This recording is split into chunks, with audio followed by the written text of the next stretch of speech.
All right, so I'm not going to finish this deck. I'm going to start tomorrow. I'm going to talk about more social stuff. But this is a deck we created just for this because it's one of the biggest trends that we're seeing is the use of LinkedIn as a weapon in the sales process. I think a lot of people have done research on LinkedIn.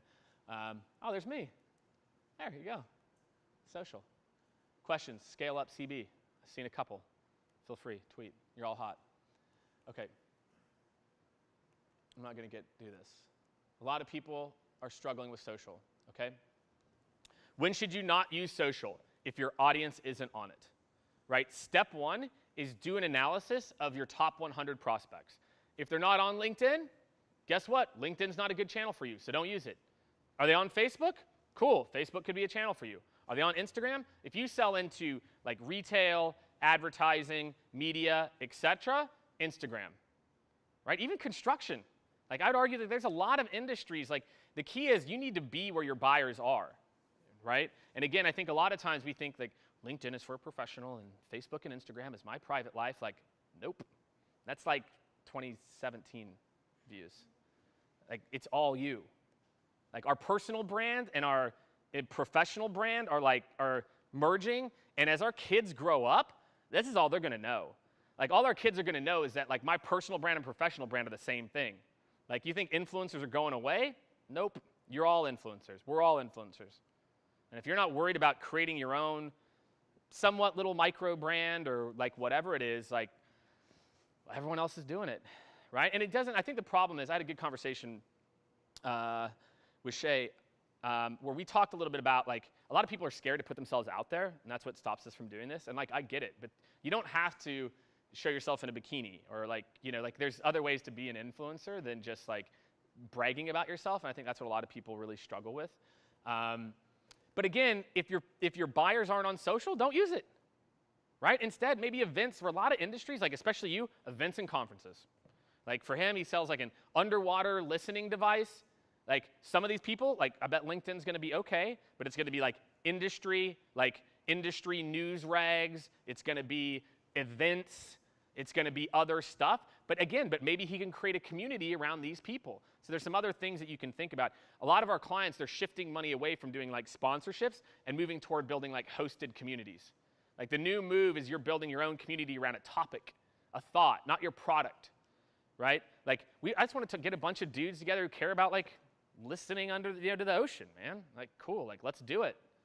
Like I think events are something that we sleep on a lot. I'm going to talk a lot about how to use events in your cadences, but events are, especially enterprise sales, events are key. Okay, 63% of consumers who search business online are more likely to go with an organization who's active on social. 33% have identified social media as how they identify new brands. 20% of businesses are using social media as a messaging. Why? We're scared of it, or we think it's a throwaway. We feel like social media is a checkbox. Social media is the new media. Do you guys know what's happening to every newspaper and TV publication? They are dying. Why are they dying? Where are the eyeballs today? Social media. Like, it's just facts. Like, this isn't my opinion that social media matters. Like, look, it would be really cool if I could just run banner ads. Like, that would be way, way easier. But that's not the game that we're in. That's not 2018, certainly not 2019, not 2020. Like, more and more eyeballs. And again, like I said before, 80 billion spent in television ad. Come on. Like, it's just going to continue to go to these mediums. So right? If everything's going to voice, how do you think they'll monetize that? Well, look at like video, right? Like video is like a version of voice, right? And you can see what Facebook and Instagram are doing with voice or with video. I think search is going to be the weird part where voice is going to destroy Google AdWords. Like, you're not going to do it. Like, why would I do it? Paper towels. And then the scary part is once Amazon only shows you Amazon paper towels, and there's that too. But no, I think video is like, I put video and voice somewhat together. But again, I think just look at the explosion of podcasts, right? Podcasts have been around for a long time. People in but it's just now. How many of you guys listen to podcasts? How many of you? Dude, look around the room. That's wild. If I said that, even though they've been around, if I did that 2 years ago, 10 people put up their hands. We're just becoming a more voice culture. So I think video is probably the biggest version of it. I don't know if people are consuming podcasts. I think would be like the version of social that, even though it's maybe not social, or maybe there's going to be some like weird other thing, like voice memes.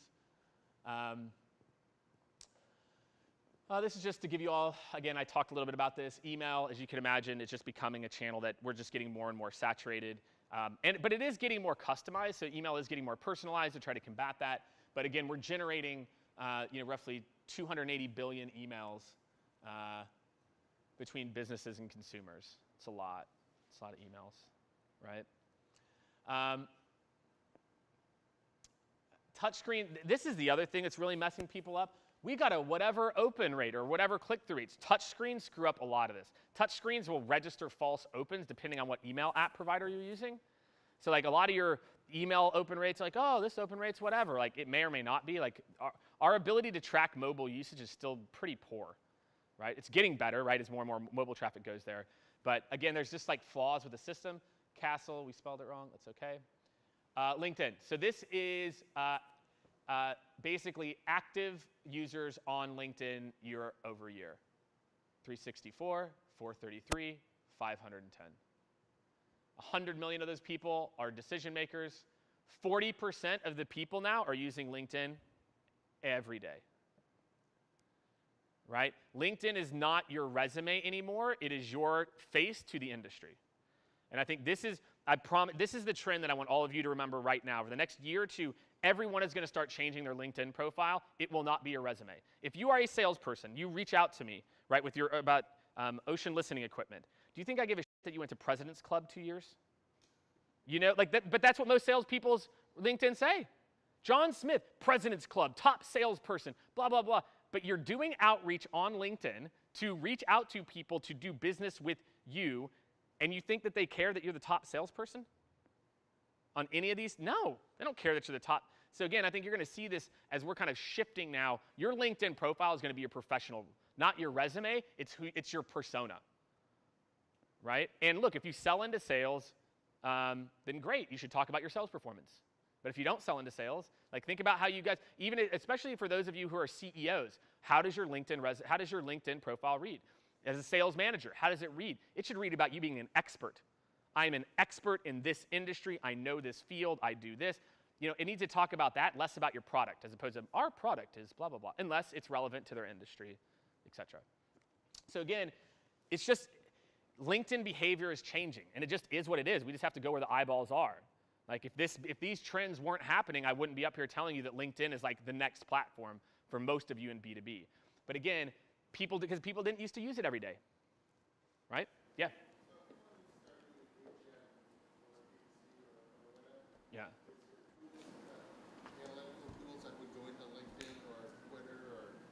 Now, LinkedIn's kind of a pain. LinkedIn's just catching up, right? LinkedIn's a current client of ours, so I'll tell you what I can tell you. It's that LinkedIn's, this is not their core business. It's just becoming their core business. Their core business is recruitment, right? They sell recruiter licenses.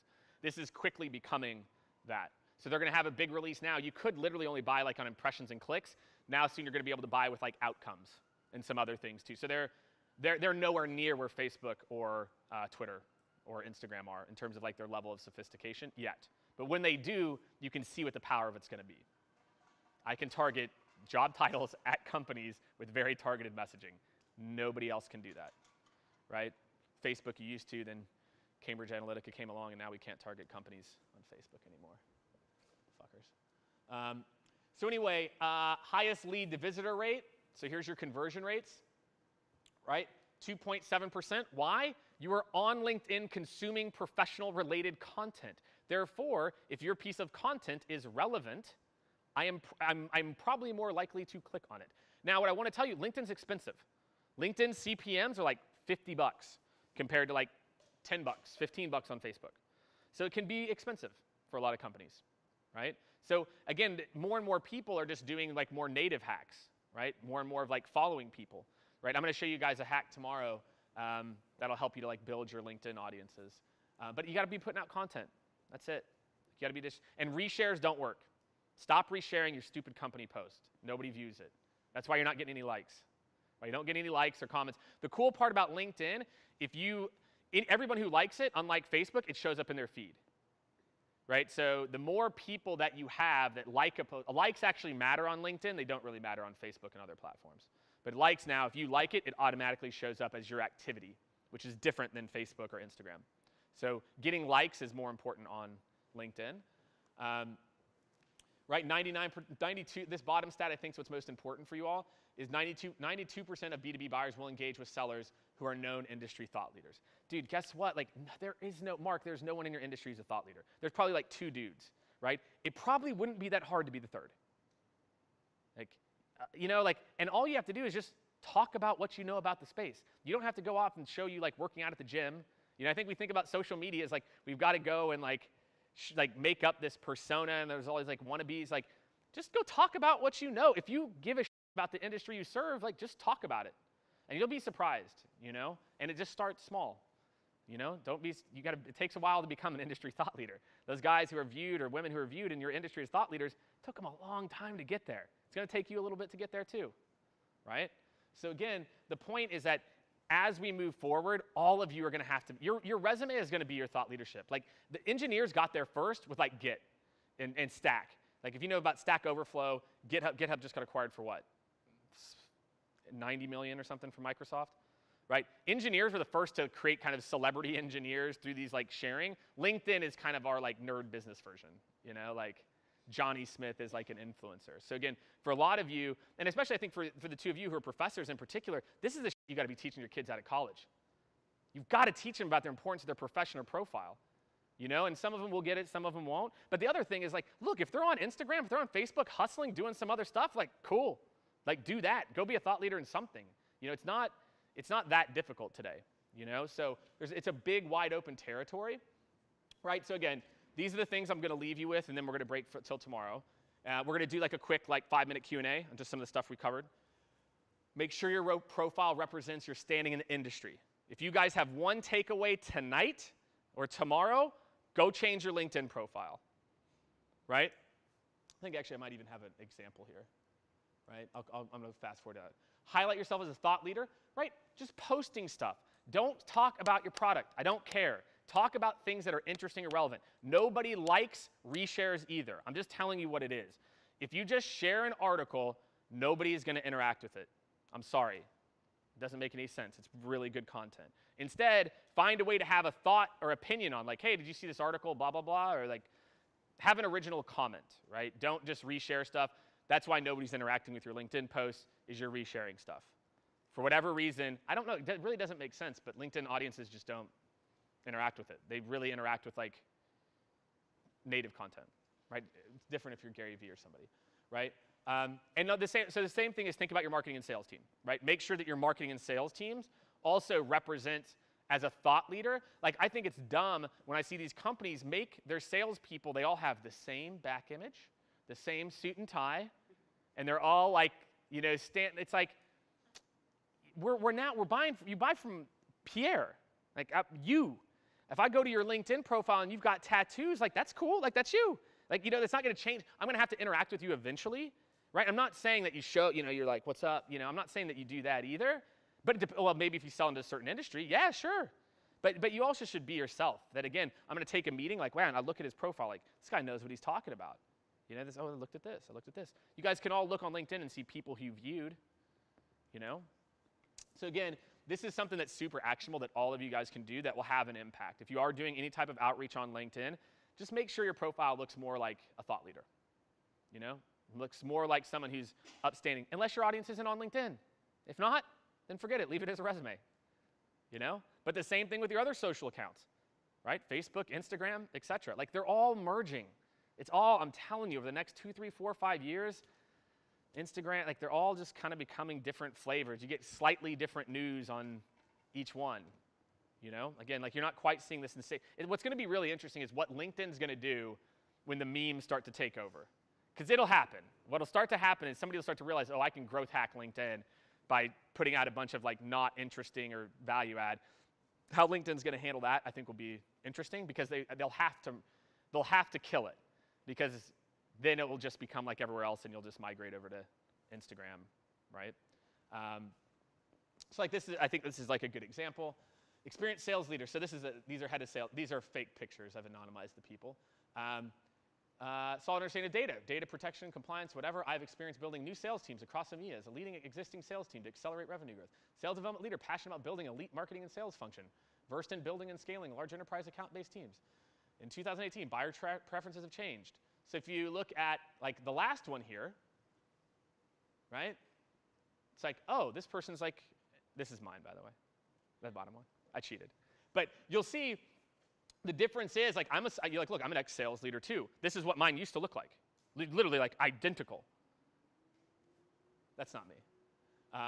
But you can see the difference, right? The difference is one is like, if I come to Jake's profile, oh, Jake's talking about stuff, because again, I work with CEOs, sales and marketing leaders, right? So that's what I talk about, right? So I think the key is all of you just make sure that you're being relevant to your audience. And now, if you want your audience to be your industry, talk about the industry. Don't just talk about your resume and where you worked and just think that anyone's going to care. You have to have like somewhat of an opinion. All right, I'm gonna pick up here tomorrow. But again, hopefully, I think this is one of the more immediate things that all of you can go home and do now or tomorrow is think about your LinkedIn profile. Step one though, I want you to go and look at 10 to 20 of your buyers. If they're not there, don't waste your time. Go where the eyeballs are. If not, go find the place are. Then go to Twitter. Like for me, we invest zero amount at Scaled in Twitter. VPs of sales aren't active on Twitter. They're just not. Because of that, Twitter's not a good medium for us. Cool. LinkedIn's awesome. Instagram's good. Facebook's good. So again, like you got to go where your audience is. So we've covered a good amount. We've got time for probably like 5 minutes of Q&A on this stuff, LinkedIn, and then let's wrap up. Go have a margarita at El Jefe. First round's on Bob. Can't do liquor. He can't do liquor. Sorry. We're getting the food though. All right, cool. So what other questions can we have about LinkedIn? Yeah. Or it doesn't have to be about LinkedIn from today. Yeah, let's get 5 questions and we'll wrap up.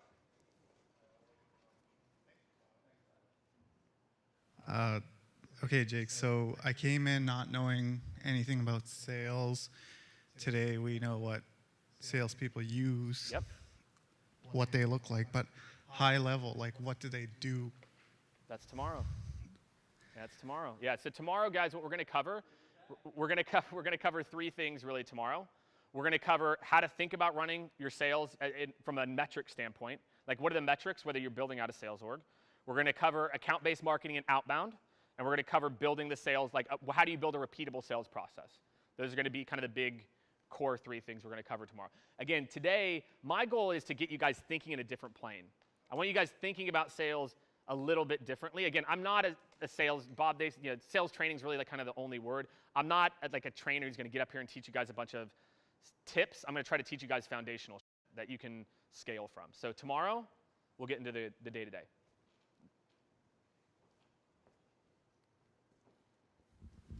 Yeah, I have a question about LinkedIn and linking with other people. Mm-hmm. So you get requests, and some of them, are customers or colleagues or whatever. Sure. But then you get the real estate agent in some faraway place, Yeah. and you wonder, why the heck do they want to link with me? Do you have any guidelines on accepting invitations? Mm-mm. I mean, my guideline now, and it sucks, is like I won't accept invitations from like web development people and anyone in B2B like lead generation. Because every single time they send me an in-mail the day after and say, oh, our web development firm in the Ukraine, our web development firm in New Delhi, our web development firm in Argentina, they're all better. So, but for the most part, like, no. Like, dude, if you're into like the content I'm putting out, like, cool, I'll connect with you. Because in that way, look, again, you never know, man. And like, it doesn't cost me anything to add an additional person. And again, what I do, just so what I do with those people, if you connect with me and immediately message, I immediately report it as spam and remove connection. Immediate. Or I do, or Luba, or someone on my team does. But like, for the most part, like, I don't care. It's just a free potential mouthpiece, So I hit connect. Okay, that's a good tip about reporting them when they do message you. Don't you know what I mean? Like, I don't know. I just do it because I hate it. Because I'm like, right before I hit it, I'm like, I know this motherfucker's going to message me. Like, I know he's going to do it.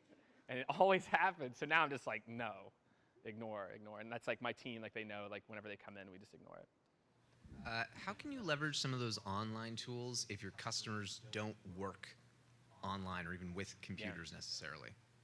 So tell me, let's talk about your buyer a little bit. Yeah. Sure. So our buyers are fishermen. Okay, great. Selling a product that allows them to fish when certain fishing zones would be closed. And so the selling point is on, sometimes they may not want to buy the product, but it will allow them to continue to make their own income. Right. And essentially along those lines. So we have a fairly resistant customer Totally. who's extremely traditional, who doesn't work online. And I think yet, you're wrong, bro. I think you're wrong. I guarantee if I pull up Instagram right now and I look at fishermen in New England, it's their kids, their sons who are going to take over the boats. I guarantee I can find fishermen online. Yeah, no, I completely understand that notion. But when the work itself doesn't revolve around being online or having an online presence, more or less tapping into their social element. Because like you mentioned, like how some people use Facebook or use Instagram and it's now their personal brand, whether they like it or not.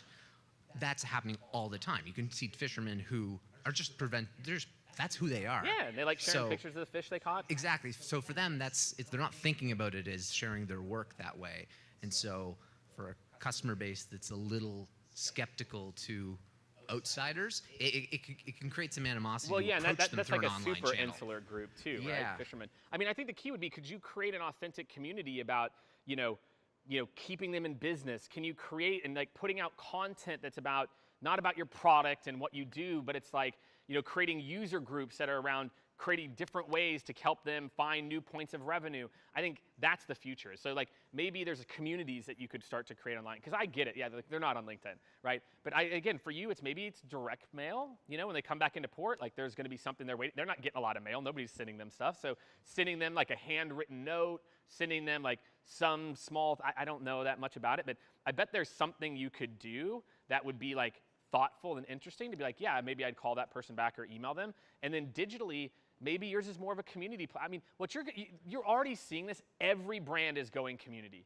Every big brand is trying to build a community around something, whether we care about it or not. And most brands are doing it really bad, right? Most brands are building these really cheesy communities that are very transparent, that like, I see what you're doing here.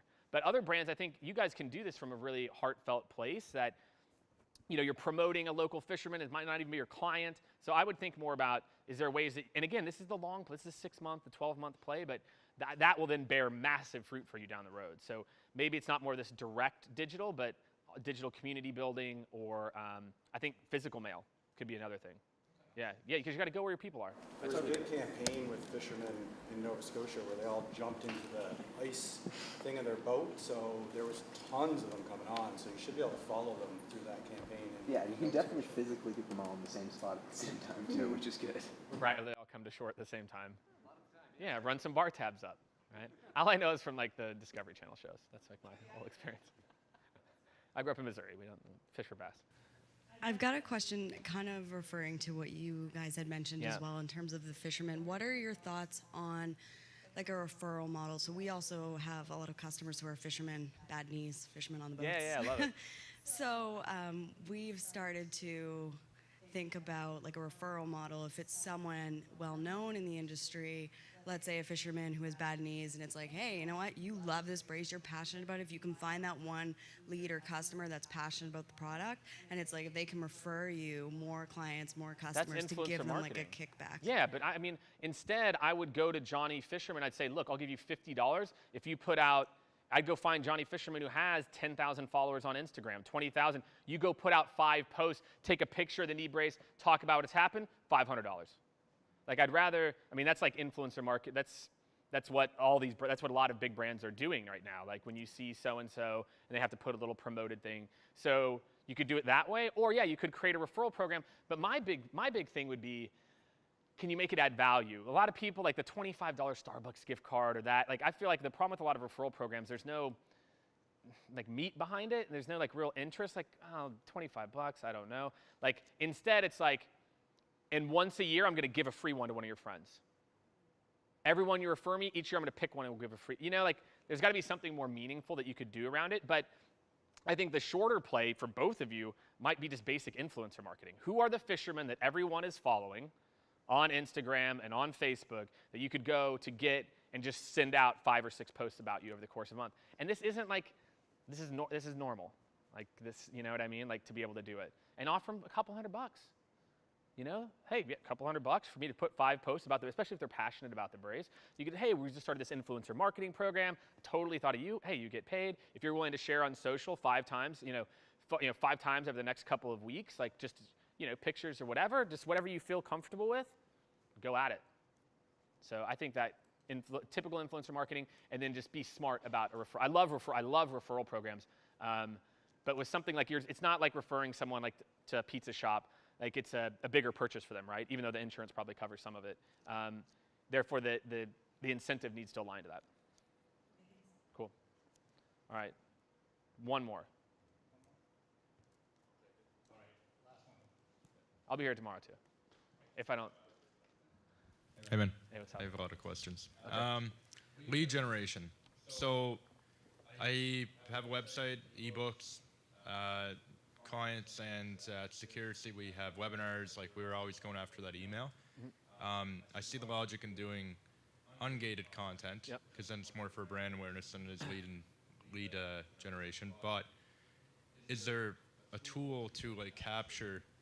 Like if I go to your website and interact with an ebook, is there a way you can know who I am, job title, etc.? Yeah, I already know who you are. I mean, like it depends. If your email address and everything is in our database, and like we have your cookie from Pardot, then I know who you are, right? So like I still know that you downloaded it.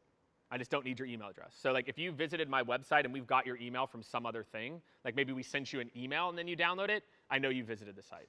So that Pardot cookie, like we use the big 3 of marketing automation are Pardot in our little B2B world are Pardot, Marketo, and Eloqua. That's it. Those are like the B2B 3, right? And I'd say Marketo and Pardot, Eloqua bought, or Oracle bought Eloqua, and Salesforce bought Pardot. So yeah, I do know. But it's more about intent. It's like the next pop-up is like just go and sign up for a newsletter if you're interested in the content. Yeah, and the big thing is, are those leads converting to deals? And if for your business they're converting to deals, awesome. Like if your webinar people that sign up are converting to deals, great. If your ebook people are converting to deals, great. If they're not converting to deals, why gate the content? So a lot of this is like, are they converting to deals or not? But you're getting the record ahead of time. You before. could, yeah. Yeah. Yeah, you can capture that email address, right, ahead of time. But I can get your name and you can still sign up for it, right? Webinars to me are a little bit different, but webinars are still seeing some results, but ebooks in particular, it's all middle funnel. It's usually people that are in the process with you already. Yeah. So webinars to me are maybe a little easier to gate, and because people are coming to you, that's maybe my first experience with you, as opposed to ebooks are a lot of middle funnel. That's what we've seen.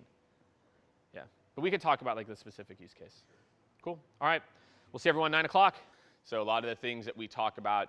We talked a little bit about some around the value messaging, but we're basically going to try to cover, I think, all of this. We're going to leave a lot of time for Q&A. What I find with Q&A is a lot of times people are scared to get specific about their business, right? People, want to make sure my question is going to be applicable to everyone. Don't do that, right? Chances are your business is going through very similar stages to other people. So as we start to ask questions, or if you have questions, you're like, I'm struggling to see how this is going to apply to my business, just ask it now, as we're going through it, right? As opposed to waiting and thinking it may or may not matter. So we're going to try to cover, I think, all of this today, right? And as Holly said, we'll take some breaks. We'll take a lot of breaks. Maybe even wrap up by 3. We'll see what happens. All right, cool. So I just wanted to wrap up a little bit about the conversation with LinkedIn. How many of you went home and made changes to your LinkedIn, or at least thought about it? All right. Everyone thought about it? All right, well, I'll take it. It's like a precursor to action sometimes. Look, again, I just wanted to kind of wrap up here. I'm going to talk a little bit about Facebook and Instagram as well, too. How many of you are active on Facebook? Instagram? Less? Okay, all right, somewhat. All right. So we'll talk a little bit about that for business as well. All right, let's get into it. So one of the things that a lot of you talked about is about outbound, right? Wanting to figure out how to build out your outbound process. I'm going to talk a lot about outbound this morning, but the way that you should really be thinking about outbound individually. How many of you are starting to go outbound or do some prospecting, outbound or outreach, or want to? So I think what happens is a lot of times we get caught up in very short-term gains, right? We start to think about how many meetings did I set today versus how many meetings am I going to set in 6 months. right? And what we're seeing is a lot of sales development reps, the people we talked about, the lead generation people yesterday. More and more, these people are acting like a recruiter. If you know how a recruiter works on LinkedIn, they go out, they connect with a whole bunch of people, nurture, nurture, nurture. Hey, here's what we do if you're ever in the market, blah, blah, blah, here's what we do. They kind of keep these people warm, et cetera. What we're seeing more and more is that's what these sales development reps are doing with LinkedIn, right? Just building a really big network. Connect, Mark, you asked a question about connect with as many people as you can. And you don't have to have that hard call to action, hey, good, hey, comment, share. Then maybe you see some type of trigger event. Something happens, something pops up in your feed, they just raised funding or something happened. Then maybe that's whenever you kind of like come in, right? So again, we're seeing a lot of people start to think of outbound in a longer game, not just like that direct call to action, right? Which is like, hey, Marie, will you set up time to meet with me today? As opposed to like, hey, like we've interacted over the course of 3 or 4 months or 2 months. I see that this just happened. Then there's a reason that I'm reaching out, right? So it's about kind of building your network. The really good part about this, like this doesn't go away. Just like a recruiter, when a recruiter leaves from one recruitment firm to the next, like they take their network with them. Like all of you, CEOs aside, right? All of you, if you leave, all of these people in your industry, they go with you wherever you go. So that gives you a leg up at your next job, right? As opposed to starting back over again, right? So I think this is a new thing for a lot of people to think about. Again, resharing, not the best. Likes, comments, good.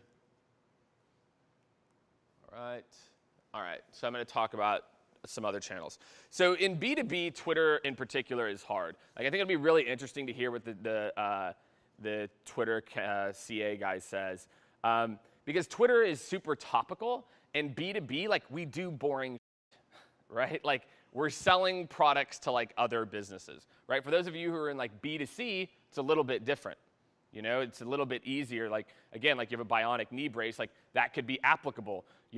In the Olympics, Usain Bolt blows out his knee, like boom, like I'm all over that on Twitter, right? Or I'm watching his rehab story, I'm all over that on Twitter, right? But I think for a lot of B2B companies, Twitter can be really hard because it's super, super topical, and you've got to kind of be on it, and it's got to be relevant, right? Like you can't just like hop on some hashtag that's like not relevant to you, you know what I mean? Or people will see through that pretty quickly. Again, a lot of people are looking for, like news type topics. Like if you look at like brands like Wendy's, et cetera, like they're crushing it, right, on social media, but they're not B2B, right? They can hop on a whole bunch of different trends that are topical to B2C people, right? It's really difficult at times. So I think my point with Twitter in particular is you need to have an opinion for it to do anything, right? What most people just use Twitter as is just a reshare of their LinkedIn posts in B2B, right? Literally from LinkedIn, you can just post straight to Twitter. I would say that's what like a lot of people in B2B.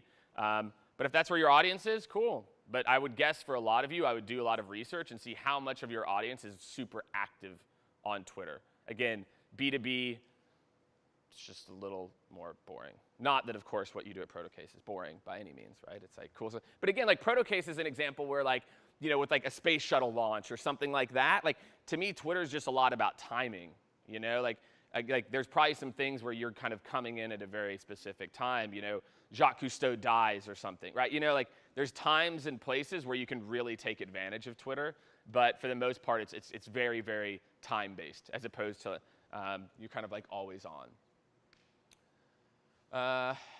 Yeah, lots of CEOs are active on Twitter, right? So if you sell to the C-suite or CEOs in particular, they're very, very active.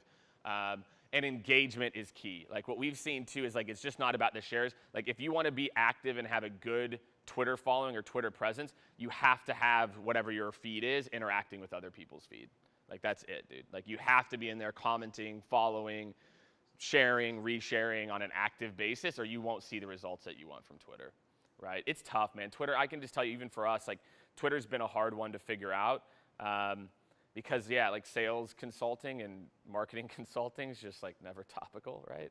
It's like, oh, yeah, like maybe you'll hop on like a McKinsey hashtag every once in a while, but oh, that slide messed up, right? So like here's an example, though, of like, right, you sell into oil and gas, like comment when oil and gas prices are high. There's a workplace scandal, like you sell into HR, have insights, Try to avoid pitching your product. I'll tell you what really doesn't work is just sharing, like, at ProtoCase, we just did this big launch.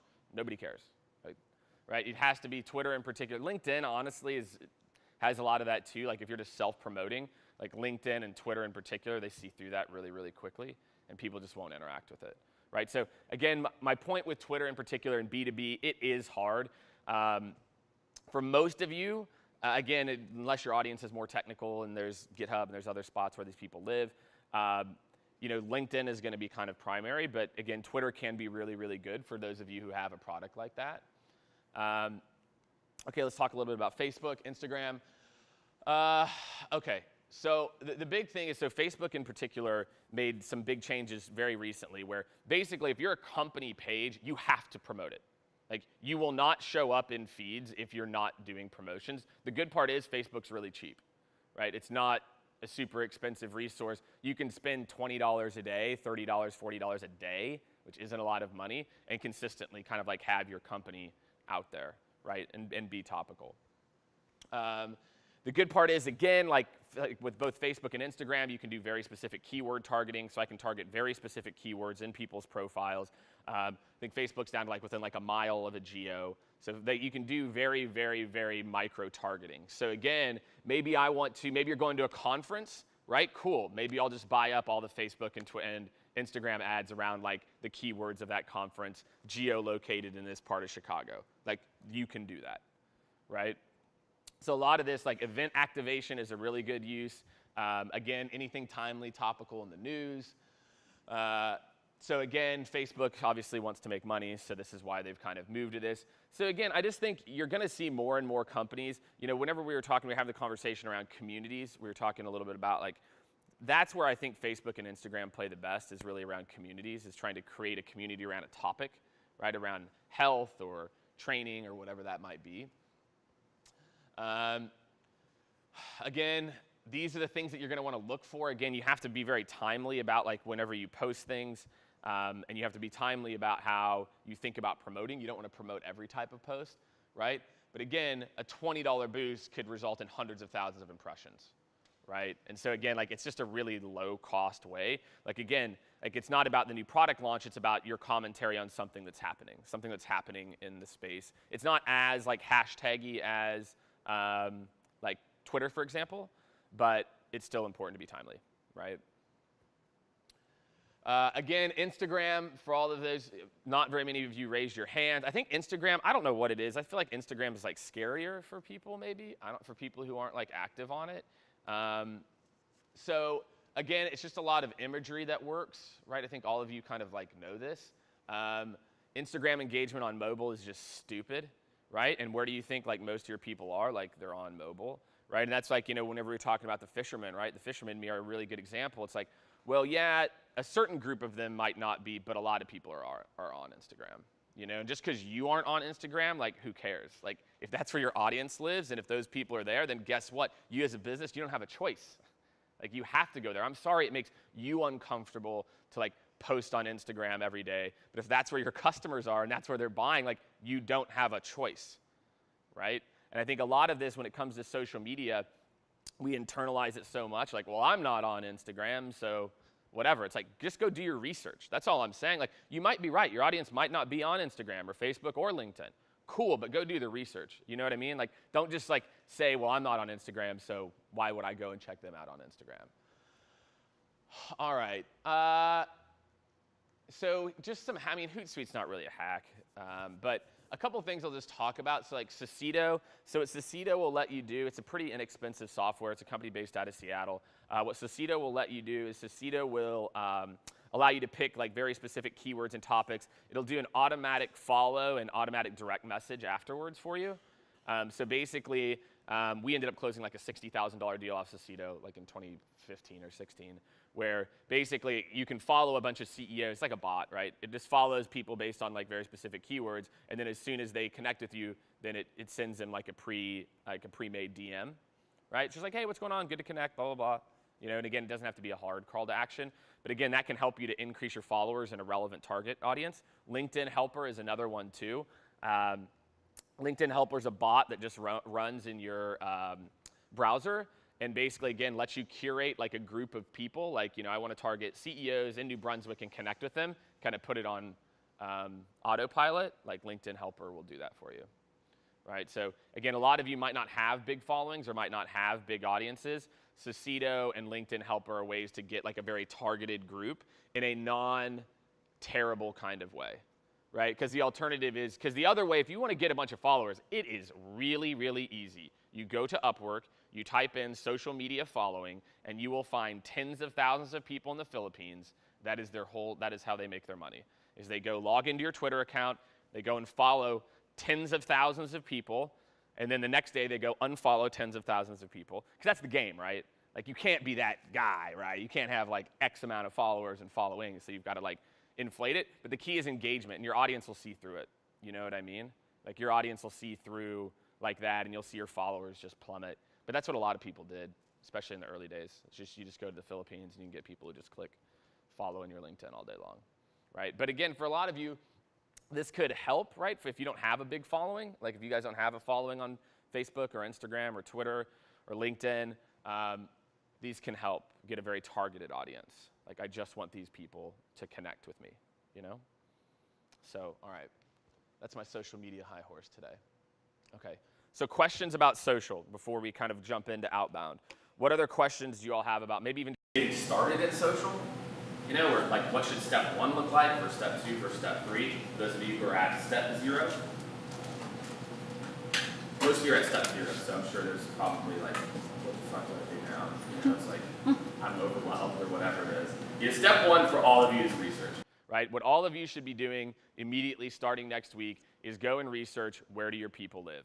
Do not make assumptions because you're in construction. Well, my guy, they're blue-collar guys, they're in. It's just not true, right? It's like saying old people don't watch Netflix. Like, they do, right? Like, everyone is using these technologies. Everyone's grandma is on Facebook. You know what I mean? Like, and guess what? Your mom's now on Instagram. You know what I'm saying? Like, these people do live on these platforms. And so I think a lot of you, research is my number 1 advice, is go out, do the research, see where they live. Because again, like the example I mentioned, VPs of sales aren't active on Twitter. They're just not. So for us, VPs and CEOs, like if we're running CEO cadences, Twitter's a good place for us to interact. When we're running VP of sales cadences, we don't use Twitter.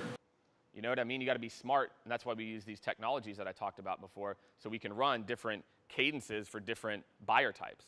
Marketing managers all over Facebook and Instagram. CMOs, some yes, some no, right? Social media managers, right? Obviously all over it. So it's all about like your audience that you sell to, right? And even like, B2C, it's about understanding like what subsegment is on that. Like, who are the people we should be targeting? Like we were talking about, like there's like forest rangers, like potentially, or ski, but there's probably a lot more people that are talking about like training for an event or something like that, or marathon running. All right, everyone's caught? Yeah, Mark, there we go. So how do you find out what your users are using? Yeah, you just have to do a manual check. I mean, what we will typically do is we'll just say, great, I'm going to go look at 50 of people with these titles, or 100 people with these titles, and I'll just go find them, right? I'll just go to Google, Google their name, Instagram, Google their name, Facebook, Google their name, LinkedIn. I'll just see. Yeah, I mean, unfortunately, I don't have like a hack for quickly checking. It's just manual. But I mean, it'll take a day. In one day, you will really quickly find out which one of these groups. And again, don't just think of it by vertical, think of it by job title, like I mentioned. Like again, for us CEOs, we know we're on Twitter, VPs, not. So it's manual. That's what we typically do. Yeah? Any magic ratio for video versus photo over text in different platforms? Yeah, I thought we had that in there, but yeah, we try to use a lot more video. Well, video, honestly, we're trying to use on basically every platform. But again, Instagram is about like short, super, super short consumable content. Facebook, you can go a little bit longer. But imagery kills. Like almost all of your posts, I mean, it's kind of just lazy of us, honestly, when we're not doing LinkedIn posts, that at least just have like a picture or an image, because we've just seen the results. So my advice is every post should have a picture or an image. Right? At least an image, if not like a short little vignette or video. The other thing I'll tell you, and I hate to say this for a lot of the video folks and the video folks here, people care a lot less about production quality now. Like it can't be terrible, right? And it should look good, and like you should make sure especially if you're going to be doing a lot of video with like your iPhone. You can buy better lenses for it. You can buy tripods for it. But, you know, we used to spend a lot of money. I mean, man, video production places used to charge just like ridiculous rates. These guys are great, of course. But no, you know, like that's the other thing too. I think like sometimes people overanalyze the videos that they put out. You know, like they really in their own head about the videos that they put out. It's like, look at the videos that do well on these platforms. They are not, sometimes they are those produced ones, but a lot of times it's just one dude with a good message, you know, and over time, and those guys, just so you know, like even to get those messages that they're doing with their phone, you know how many takes they did? 10, 20, guaranteed. Like this is not, like those videos that you see of this is not some random stuff you're seeing. That guy has been honing that craft. He's been putting out a lot of videos over time, and you just get better and better. I think it's like when you start and it's that first video and you feel weird, you're on camera, you know, that's the most difficult time. But just know that you're just learning. Who cares? You know what I mean? Who cares? As long as you're not doing dumb stuff, you know, saying like really ignorant stuff, like don't do that. But you know, like as long as you're doing it, like nobody's gonna remember. You think anybody's gonna remember that video that Aaron put out 3 months ago, right? They got like no interaction. No, nobody cares. We're already on to the next thing, right? So I think a lot of it is just starting to get comfortable with getting in front of the camera, taking a picture, taking a video, right? And it's about as easy as it could be. Get your start while your followers are still small. Yeah, why not? Yeah, exactly. Well, yeah, that's true too, right? But yeah, the key is just trying to get feedback and just trying to promote it. Yeah, I mean, like with us, like a lot of how we're just now kind of starting to get active in Facebook and Instagram. We're just testing. There's no ego. I have no ego if a post gets 8 likes or 85 likes or hundreds of likes, or a video of ours gets like 15,000 views, and another one gets 800. Like it's just back to the drawing board. It's like, hey, why did that one suck? Why did that one do well? That one was self-promoting. Like, okay, do better, right? Like that's like social to us is just like, it's almost like ad optimization. We're just putting out, you know, user-generated content and just going back. And I think a lot of it is ego because it's you on camera. It's, you know, it's more angsty, but as soon as you can get over that it's not about you, it's just about ad performance or like, you know, community building performance, that's whenever you'll start to hit home runs. And that's really where those people are. Everyone was probably shy to get in front of the camera the first time, you know, the second time. Really big. Building that what you mentioned yesterday, the establishing yourself as a thought leader. Exactly. And the cool part is, again, what I love about niche industries in particular is it's easier, right? Or like, or like really like niche products like Proto Case or like, you know, Spring Loaded. Like when you have like a niche, you know, fishermen, you know, like you sell to like a narrow group. I feel like becoming a thought leader is much easier because I can talk to that audience all day long and I don't have to water down my message to try to appeal to 2 or 3 different types of people. You know, you can just be the fisherman. You can be the rehab and the safety group. You can be, again, like doing cool stuff, right, around ocean listening, right? And that's like, there is probably a lot of cool stuff that you guys have, like different like frequencies and things, or like different like sound bites that you can capture that would really play well on social media. You know, check out this whale we caught with blah, blah, blah. You know, and that stuff will play like stupid well on social. All right, if you guys have questions, yeah, Bob.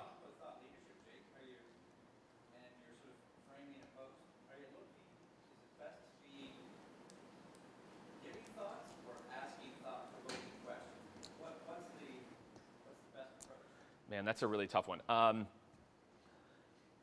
Always the former. I think you have to have a really good, engaged audience to be able to ask questions and for people to reply. You know what I mean? Like if your audience isn't very engaged, you're just going to get a lot of crickets, right? And you'll get 3 or 4 people. I think the other thing too is that it requires a lot more of my time to like think through it, right? A lot of people, or you'll put a post up. The tactic we'll use more often is we'll put a post up where it's like, it's kind of apparent there's a question there and then tag very specific people, but don't overuse influencers in your space, right? Like on LinkedIn in particular, like don't tag someone 8 times. But most of what we will lead with is the former. We will lead with more and more of the put out a thought where there's like that is also easy to comment on. It's not like a statement. You know what I mean? Like, I think those are the types of things that you want to avoid. Those are the things that will get a lot of likes, but not a lot of comments or reshares. It's like statement as opposed to like a thought that kind of leads you to like a logical question that comes along with it, right? So I would say you can go the question route. Don't overuse it. especially if you have an engaged audience. For most people, it's a safer bet to do share with something that's like interesting that could lead to like a question, right? On a more consistent basis. Yeah, don't overuse the questions too, you know, like that's it too. Once a week maybe, tops. So. Yeah, I don't know. Honestly, I don't know that space very. Like YouTube isn't something that I have a ton of like direct experience with. You know, again, I think that there's an interesting not that YouTube. You should be putting all your videos on YouTube. Like, there's absolutely no reason. And especially, I'll tell you where YouTube can really crush for you is SEO, right? Because YouTube videos will also rank, right? So if you're in a niche in particular, and you're creating a lot of video content and you're cataloging a lot of that and you're tagging it correctly, that stuff will show up. If I'm looking for videos of fishermen, boom, YouTube. So I think if you have a lot of videos, you should be storing, like we're starting to store all of our videos on YouTube and put very specific keywords. But what we're also starting to think about is there's a few sales technologies, like a couple that were up there, that we do a lot of work on. Like we'll do a lot of implementations. So like starting, I think like October, we're going to start to produce a bunch of like micro videos around that. So as people will eventually start to look for that type of content, as those technologies become more popular, we will be the first one that comes up, even ahead of them. So we're trying to use video and YouTube to kind of be ahead of where we think the consumer behavior is going to go, and primarily around keywords.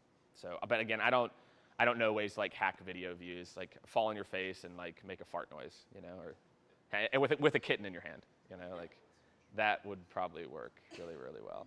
You know, look at like Barstool, look at like those types of sites, and they've just crushed it with really good, authentic content.